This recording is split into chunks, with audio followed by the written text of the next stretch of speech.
Good evening, welcome back to In the Khud. This is 3rd June 2023, 6:52 pm here on a Saturday. And yesterday I had said that the only way to get started on YouTube on the main channel is by just starting. And what I'm going to do is on Saturday I'm going to shoot and record and edit 3 videos. Everything was all set, but I did not follow through with it, and yet I am very content with what I've done today, which is what I'm going to document in this episode. For that, I'm going to again try tomorrow and we'll see if that works out. But even if it doesn't, I'm at least still doing whatever the universe is directing me to do. So in the last half of yesterday's episode, I showed that this is a product render situation that I got asked for, can we do it? And of course I said we can do it. But I made tremendous progress today. So I'm going to just show you the exports that I have done. And yes, this is something that I have done. I'm trying to look at it and fathom it, because sometimes you yourself are like, okay, we're there now, we can do things like these which you just see on Pinterest, right? Because for a lot of the time I was like, these Pinterest references, how do you recreate them? Can we recreate them? And for me the journey has been so complicated almost, because I've always had this resistance in just starting out and getting my hands dirty and figuring things out, because I've always wanted to have a proper course and learn everything from scratch and get the fundamentals right. And I've been doing this for the past 2 years now, so the axe is honed and sharpened to the point now that we can cut trees, and this is an example of that. So this entire scene with the ocean thing in the bottom, it's not perfect of course, but everything from modeling to lighting to texturing, everything I did today itself. And even this one, I've used Pinterest references for these, but yeah, this is like the plain simple one which they wanted. This is like a simple backdrop, and even that you see it's been completely modeled. So there are a ton of things that I learned in making this project, and I just went into the flow state where I did not even take a nap usually that I take at 9 o'clock in the morning. Just continued from 5 till like up until a while back, and I slept for like 10 minutes. But yeah, it was one of those real flow state experiences. So I'm gonna try and see as much as I can document in this, because I don't want to forget anything that I've learned here. The biggest thing I think I have learned is yesterday I was trying to model this through the screw modifier. Screw that. Well, objectively screw using the screw modifier, it does not work. I'm going to start with the standard plane here, and one thing is, for every single scene the world shading was something that was kind of messing up. So let me see if I can find like I had plugged this in here and I was plugging why this, I'm not sure. Anyway, you see here at the top there are these collections for my backdrops which I have made, like 4 of them. We have a standard plane, which is this one. I can turn this off and open this. This is my rock thing. I have a lights collection as well. Let me just switch that on. Yeah, okay, I think we're good with this HDRI in the background. The light is a little too extreme, so I can turn it on and off depending. I think one light was off in my renders, one was on. Okay, so this is the second backdrop, rocks. Third one was oil plus river. Here I don't quite know. I have definitely done something with the world shader here which made it look the way it was looking. So if I go into shading, I don't quite remember. Yeah, I had used this sun texture, I think, and it wasn't transparent. Yeah, got it. This is how that was coming. Yeah, so this is with that, and like if I go down here, it's fine. And this is the simple, which is the last thing I did. Again, here it's a little smudged, but no worries.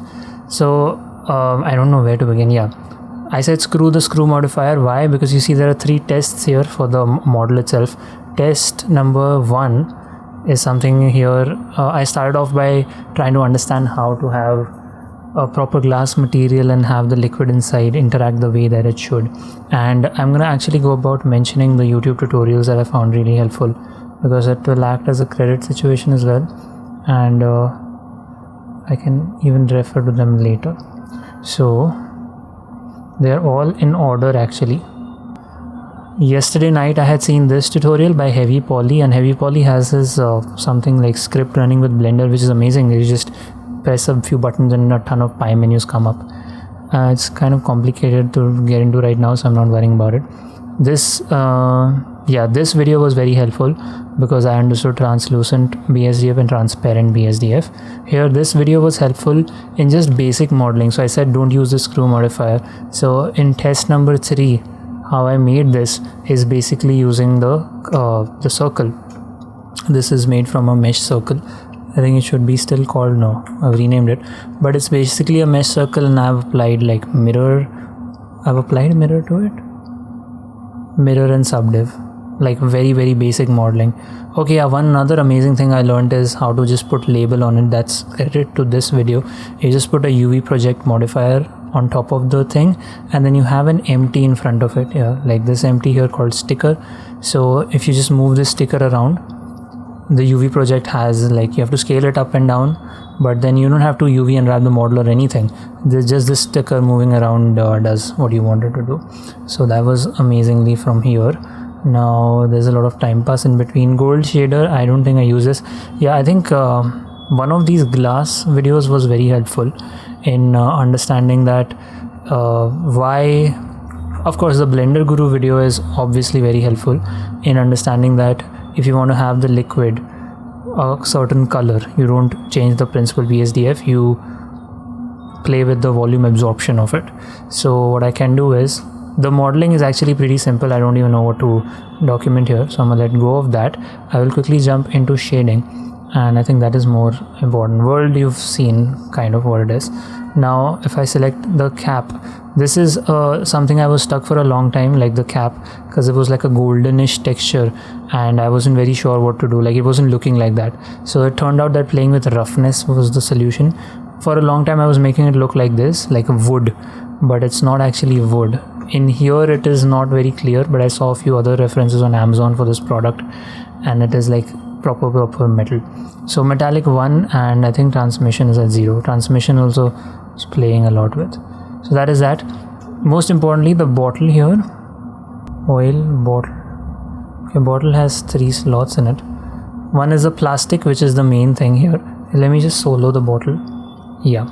So how is the plastic material on the bottle working? It's a principal BSDF mixed with a transparent BSDF. You can also use translucent BSDF. That will give a little different kind of thing. This is basically how you make a plastic material, because if you want to just make a, let's say if I make this, right, if I make transmission 1 and roughness 0, this makes it glass, and we don't really want glass, we want plastic. So glass and plastic are similar, but again they're not similar, they're different.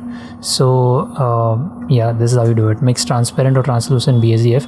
I mixed translucent BSDF for the dropper. I'll show that when I come to that. Okay, now the other important thing was oil. So inside this is oil, and I've just made it using this very simple thing. For a long time I was struggling, how do I make it look like it should and everything. And if you look at the solid view here, the oil is inside the outer bounds of it. That's something Blender Guru talks about, like for the refraction and everything to happen, you need to have it that way, like inside there. And transparent BSDF is going to surface, volume absorption is going into volume. This is very important because if the density is at 0, okay, it's now behaving very weirdly, because if I increase the density, what happens is the amount of color, amount of light it absorbs increases, and so the color changes. But again, for color I've just definitively understood that just whatever Blender is giving the color wise, because the way things naturally look is not how the product is expected from the client side. So just do whatever Blender is naturally doing, don't stress too much about it. If it's a static render, take it into Photoshop and tweak the colors there. Or even if it's a video, that's what I did for the 3D building in the last, or I don't know, second last episode, where I would just tweak the colors inside Premiere for the video. So that is a set thing, you don't have to worry about it. But this is how the oil is made. And what else? Sticker is that null object that I talked about, and inside the cap there is a dropper. And dropper, if I can isolate this again has a plastic dropper, has a translucent BSDF, as I said. and I've done some things here. Yeah, one interesting thing I learned is how you can have masks on your shaders. So the credit for that goes to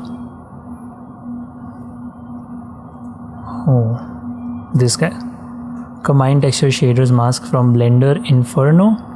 Okay, so basically how you achieve this is, and I've actually shut it right now if I can.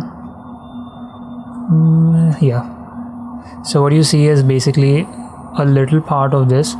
There was a thing where you could rotate the view, right, inside Blender. I remember somebody talking about it, but anyway, you see that this is a little part of it has like a gradient, this material, and the other part is that. So the way that is achieved is you just use a gradient texture here. So Control Shift Gradient Texture, this gives you black to white like a mask. Okay, and use the mapping node to get basically this. Like if the mapping node by default is very weird, you have to add these very weird values and texture coordinate from object. Now this you pass through color ramp to basically adjust how you want things to be, right? The more you bring it together, the lesser the fall off or the feather underneath is going to be. If I do Control Shift to this, then you will see that it is affecting. You can also come in here and make it constant. There will be like a blank cut in between, but that's exactly not what we want. We want a feathered thing in between. And then you put it through a mix shader. So basically the idea of masks is mask will go into the factor, okay, and that determines why is it looking completely, yeah. So the factor, as in wherever it is black, you see the whole of it was black, there we're gonna have the normal shader, the translucent one, and wherever it was white, we're gonna have a transparent BSDF going into the shader with this color. So it will give that feeling of the drop. Okay. Yeah, I think I have pretty much covered everything. I don't know if I'm missing out on anything. The lighting is something I had to experiment with a lot because things change a lot with lighting. One thing that I noticed is over here, okay, you cannot see it here, these values, especially with things like these where you have liquids and transmission, everything, playing with these values does have an effect on your thing. And again, one important thing was if your liquids and stuff are not looking right, you want to come here and enable face orientation, which I cannot see right now. You come in here and say face orientation, and as long as everything is blue, you're good. If anything is red, just Shift N to recalculate normals. It should be blue. So if that's like your liquid is not looking right or something. That was one thing. And what else?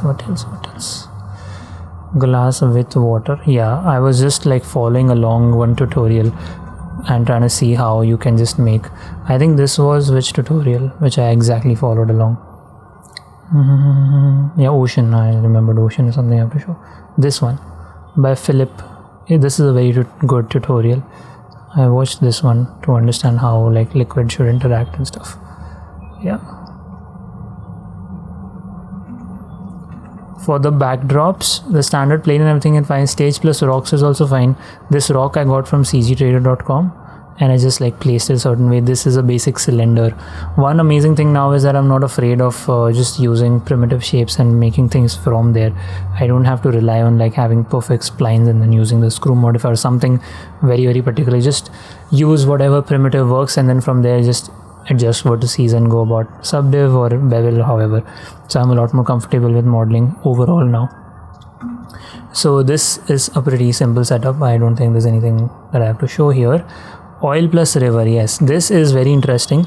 Like this mesh that you see at the bottom here, I tried a lot of things. I tried the ocean modifier and all sorts of stuff, but the easiest solution that I got was to do this thing. Like I just added this place modifier on it, and this is basically a grid with like a lot of subdivs on it. This is very important, like a lot of vertices on it. This is important for this effect to happen. Then you come in here, add the displace modifier, go into the texture, add clouds, and then play with the scale and size and everything. So very easily you can get this kind of like nice oceany look. With the ocean modifier, one amazing thing is you can animate the time and then the ocean will be actually animating. I think even here, if you were to, no, not this. How could you animate this? I'm sure there is some way you can like the strength.